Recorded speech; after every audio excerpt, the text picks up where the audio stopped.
Bienvenidos a esta presentación del ISCOB Project.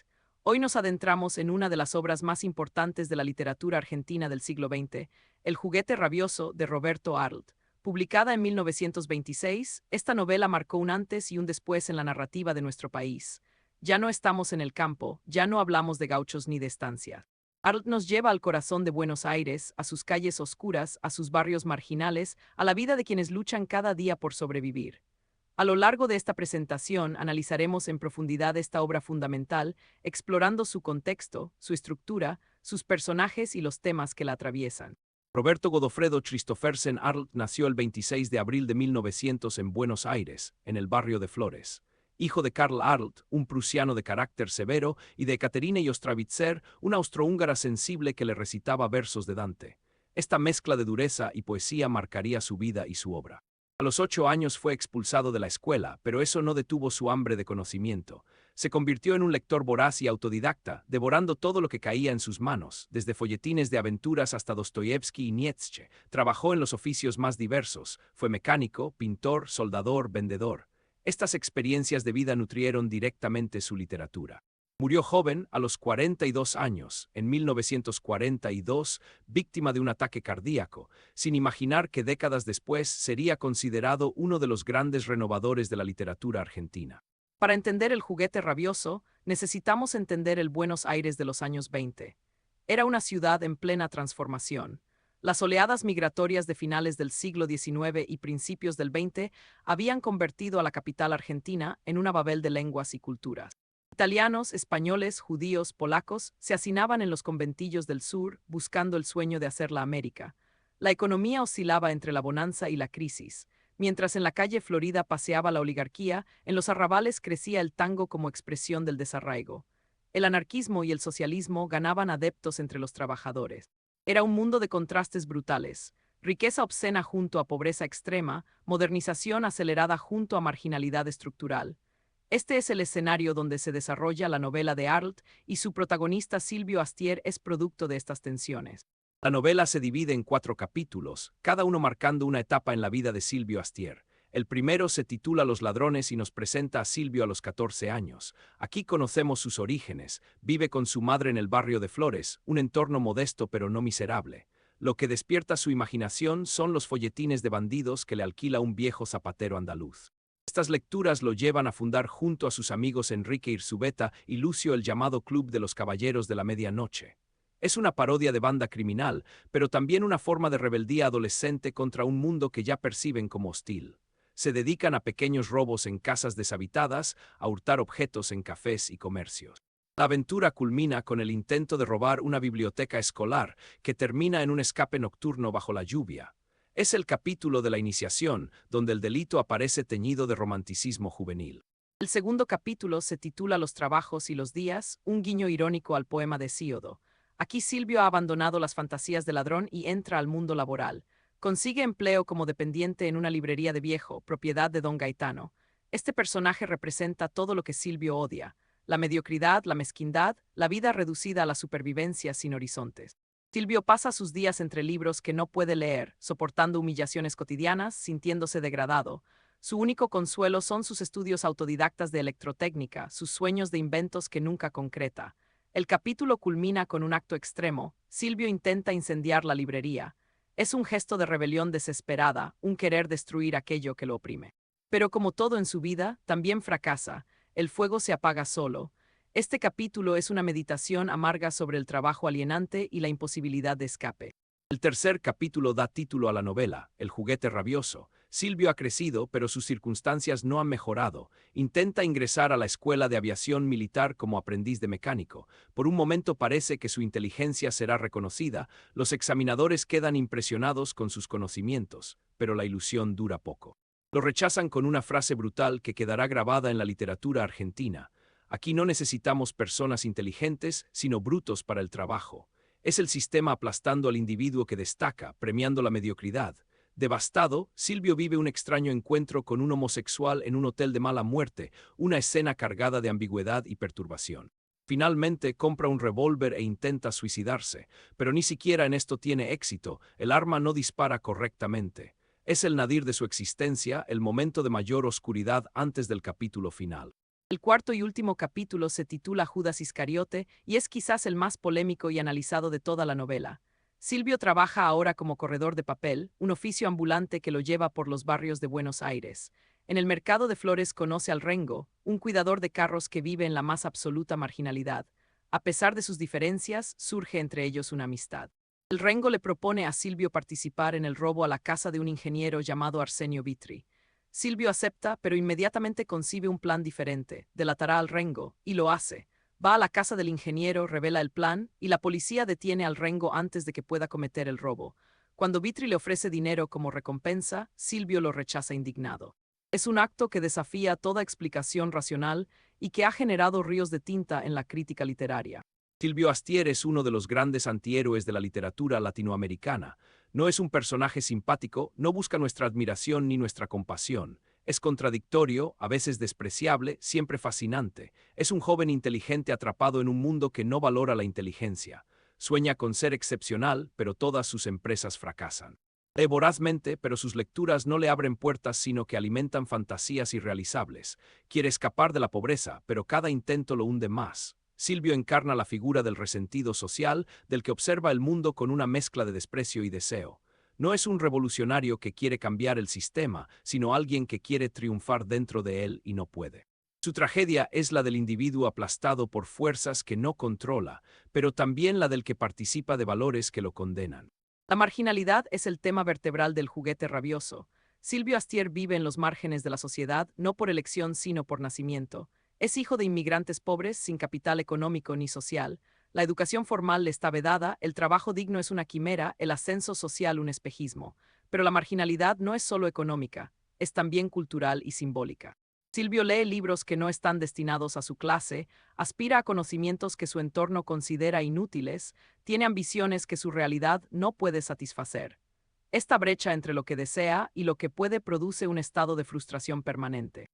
El Buenos Aires que retrata Arlt no es el de las postales turísticas, sino el de los conventillos, los comercios de barrio, las calles polvorientas de Flores y Caballito. Es la ciudad de los que no aparecen en la historia oficial, los invisibles. Tres conceptos articulan el juguete rabioso: fracaso, traición y desilusión. El fracaso es sistemático en la vida de Silvio. Fracasa como ladrón, fracasa como empleado, fracasa como aspirante a mecánico militar, fracasa incluso en su intento de suicidio. No hay redención, no hay aprendizaje que conduzca al éxito. Cada capítulo termina en derrota. La traición, por su parte, culmina en el acto final contra el Rengo, pero está presente desde el principio. Traición a los valores convencionales, traición a las expectativas familiares, traición a uno mismo. La desilusión tiñe toda la narrativa. Cada esperanza se revela vana, cada sueño se estrella contra la realidad. Arlt construye un universo sin salida, donde el optimismo es ingenuidad y la resignación es la única sabiduría posible. Esta visión oscura conecta con el existencialismo que florecería décadas después. Uno de los aspectos más revolucionarios del Juguete Rabioso es su lenguaje. Arlt escribe como habla la gente de los barrios porteños, incorporando el lunfardo, ese argot nacido en los márgenes de la ciudad. Palabras como afanar, mango, cana, yuta aparecen naturalmente en el texto. Esto era escandaloso para la época. La literatura argentina culta aspiraba a un castellano puro, alejado de las contaminaciones del habla popular. Arlt rompe con esa tradición. Su prosa es áspera, directa, a veces gramaticalmente incorrecta. No busca la belleza formal sino la expresividad. Mezcla registros altos y bajos, pasa de reflexiones filosóficas a descripciones brutalmente realistas. Este estilo fue muy criticado en su momento, acusado de mala escritura, pero hoy entendemos que era una elección deliberada. Arlt escribía desde y para los márgenes, y su lenguaje tenía que reflejar esa posición. La influencia del folletín en el Juguete Rabioso es fundamental y explícita. Desde las primeras páginas, Silvio nos cuenta cómo las aventuras de Rocambole, el personaje creado por Pierre Alexis Ponson du Terrail en el siglo XIX, alimentaron sus fantasías juveniles. Rocambole es un personaje fascinante. Comienza como villano, un criminal astuto y sin escrúpulos, pero tras pasar por prisión experimenta una transformación y se convierte en justiciero, en defensor de los pobres. Esta evolución de villano a héroe marca profundamente a Silvio, aunque su propio camino será diferente. El folletín le enseña que el crimen puede ser una forma de heroísmo, que los bandidos pueden tener honor, que la sociedad que condena al ladrón es hipócrita, pero también le llena la cabeza de expectativas irrealizables. El bobarismo de Silvio, su confusión entre ficción y realidad, tiene raíces en estas lecturas. Si Rocambole alimenta las fantasías de aventura, Dostoyevsky proporciona la profundidad psicológica. Arlt fue un lector apasionado del novelista ruso, y su influencia se nota en El juguete rabioso. Los personajes atormentados, las reflexiones sobre el bien y el mal, la exploración de las zonas oscuras del alma humana, todo esto conecta con la tradición dostoyevskiana. Silvio Astier tiene algo de Raskolnikov, el protagonista de Crimen y Castigo, esa convicción de ser un ser excepcional, superior a la moral común, destinado a grandes cosas. La diferencia es que Silvio carece de la grandeza trágica del personaje ruso. Sus crímenes son mezquinos, sus reflexiones a veces patéticas. Arlt traslada el universo dostoyevskiano a la realidad argentina, lo rebaja, lo hace más cercano y por eso más perturbador. Buenos Aires se convierte en un San Petersburgo del subdesarrollo. Durante décadas, Arlt fue criticado por escribir mal. Se señalaban sus errores gramaticales, su sintaxis descuidada, su léxico impuro. Los escritores del Grupo Florida, con Borges a la cabeza, representaban el polo opuesto, una literatura refinada, cosmopolita, atenta a las formas. Arlt era visto como un improvisado, un autodidacta sin formación. Pero esta crítica perdía de vista algo fundamental. Arlt no escribía mal por ignorancia, sino por elección. En el prólogo a Los lanzallamas, su novela posterior, respondió a estas críticas con furia. Se dice de mí que escribo mal, es posible, pero también es cierto que tengo cosas que decir y las digo. Esta defensa de un contenido que desborda las formas convencionales es clave para entender su poética. Arlt escribía desde los márgenes y su lenguaje tenía que expresar esa marginalidad. Hoy, críticos como Ricardo Piglia han reivindicado esta mala escritura como una revolución estética. El final del juguete rabioso ha desconcertado a generaciones de lectores y críticos. ¿Por qué Silvio delata al Rengo? ¿Qué sentido tiene esa traición? Las interpretaciones son múltiples. Algunos ven en ella un acto gratuito, anticipando el existencialismo de Camus. Silvio traiciona sin motivo, simplemente porque puede, afirmando su libertad absoluta. Otros interpretan la traición como una forma paradójica de buscar la excepcionalidad.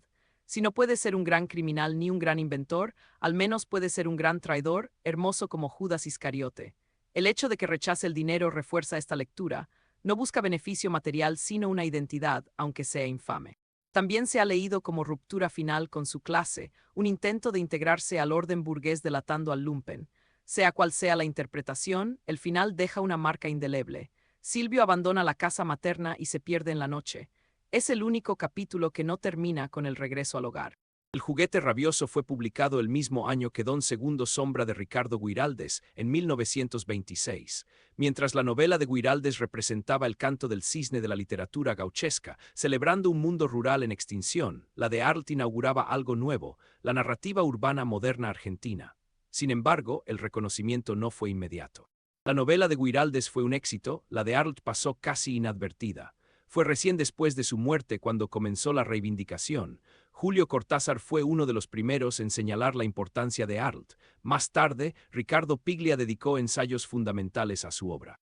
Hoy, El juguete rabioso es considerada una novela fundacional, precursora de toda una tradición de literatura urbana que incluye autores tan diversos como Onetti, Sabato, Puig y muchos otros. Volvamos al primer capítulo para un análisis más profundo. Los ladrones comienza con una de las aperturas más memorables de la literatura argentina. Cuando tenía 14 años me inició en los deleites y afanes de la literatura bandoleresca un viejo zapatero andaluz.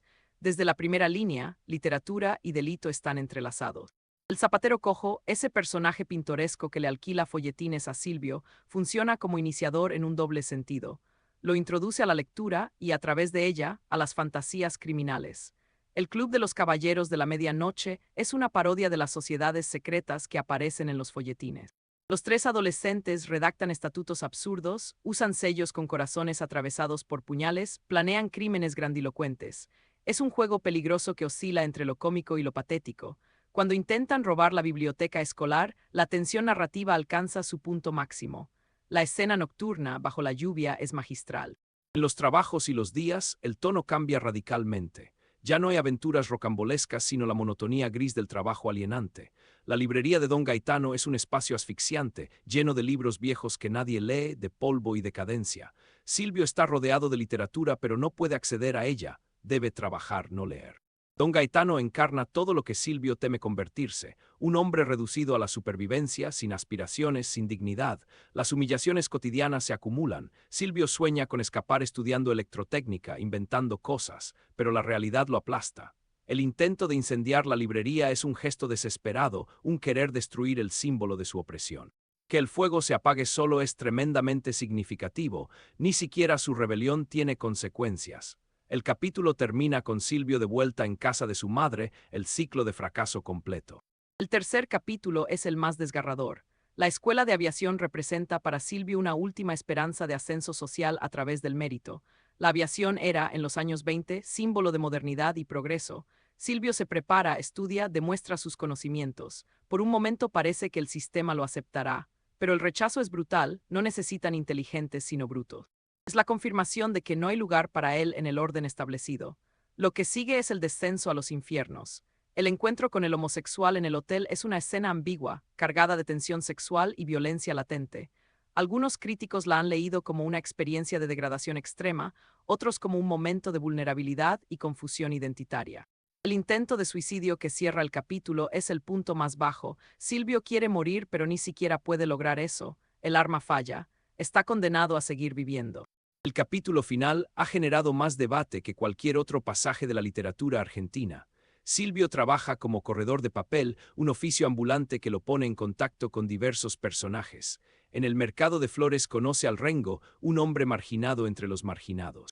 A diferencia de los compañeros de aventuras juveniles de Silvio, el Rengo es un adulto curtido por la vida, sin ilusiones. La amistad que surge entre ellos es extraña, marcada por la desigualdad. Cuando el Rengo propone el robo al ingeniero Vitri, Silvio acepta pero inmediatamente concibe la traición. El monólogo interior donde Silvio justifica su acción es extraordinario. Evoca a Judas Iscariote, a Rocambole cuando traiciona a quienes lo criaron. Seré hermoso como Judas, dice. La belleza de la infamia, el heroísmo invertido. Y cuando rechaza el dinero de Vitri, confirma que su motivación no es económica sino existencial. Arlt utiliza diversas técnicas narrativas que enriquecen el juguete rabioso. El flashback aparece en varios momentos, permitiendo saltos temporales que revelan el pasado de los personajes. Silvio recuerda su infancia, sus primeras lecturas, momentos con su madre. Estos retrocesos no son meros adornos, construyen la psicología del personaje, explican sus motivaciones. La estructura episódica de la novela, con 4 capítulos relativamente independientes, también es significativa. Cada capítulo marca una etapa vital, separada de las otras por elipsis temporales. No sabemos exactamente cuánto tiempo pasa entre uno y otro.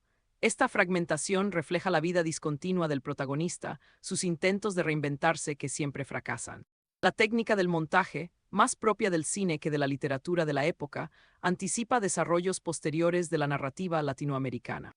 El monólogo interior es una de las herramientas más poderosas que utiliza Arlt. A través de él accedemos directamente a los pensamientos de Silvio sin mediación. Escuchamos sus fantasías, sus resentimientos, sus justificaciones. El monólogo revela la complejidad de un personaje que externamente puede parecer simple. En el momento de decidir la traición, por ejemplo, el monólogo nos lleva al interior de una mente en conflicto. Silvio pesa argumentos, evoca referencias literarias, oscila entre el remordimiento anticipado y la fascinación por la infamia. Este recurso conecta a Arlt con las vanguardias europeas de su tiempo, con el Stream of Consciousness de Joyce o Wolf, aunque probablemente llegó a él por vías propias. El resultado es una intimidad perturbadora con el personaje. No podemos juzgarlo desde afuera porque estamos dentro de su cabeza, compartiendo sus pensamientos más oscuros. Los sueños ocupan un lugar central en el juguete rabioso. Silvio es un soñador compulsivo. Sueña con ser bandido famoso, sueña con ser inventor, sueña con hablar en conferencias de ingeniería, sueña con escapar de su condición. Pero sus sueños siempre chocan contra la realidad. Lo que distingue a Silvio de otros soñadores literarios es la mezcla de grandeza y mezquindad en sus fantasías.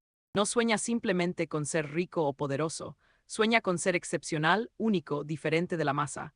Este deseo de distinción es a la vez comprensible y patético. Comprensible porque responde a una situación de opresión, patético porque no genera acción transformadora sino resentimiento. Los sueños de Silvio son también una forma de evasión que lo aleja de la realidad concreta. En lugar de organizarse con otros en su misma situación, fantasea con triunfos individuales. Esta tensión entre lo colectivo y lo individual atraviesa toda la novela. El juguete rabioso es una crítica feroz de la sociedad argentina de los años 20, pero también trasciende su contexto. A través de Silvio Astier, Arlt denuncia un sistema que promete igualdad de oportunidades pero practica la exclusión sistemática. La educación, supuestamente democratizadora, es inaccesible para los pobres. El trabajo, lejos de dignificar, humilla y aliena.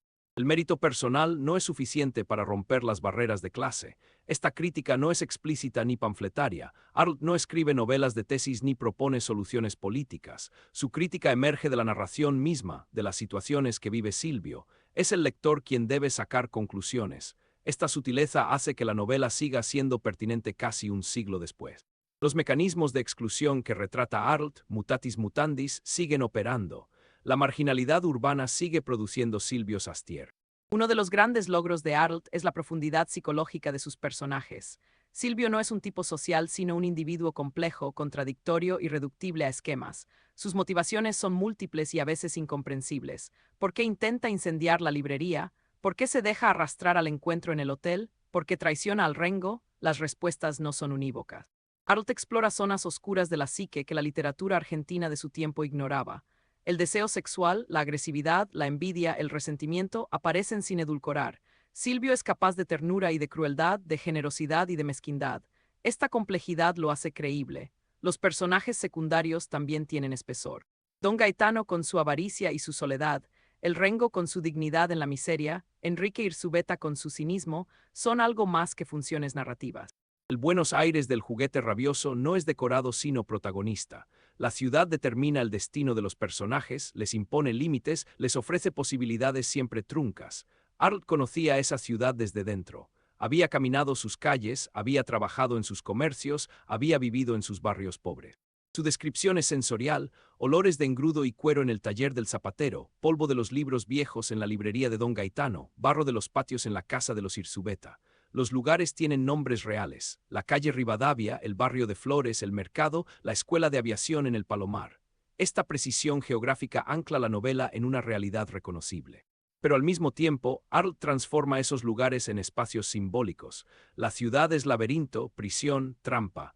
No hay salida porque la ciudad misma es el sistema de opresión materializado en calles y edificios.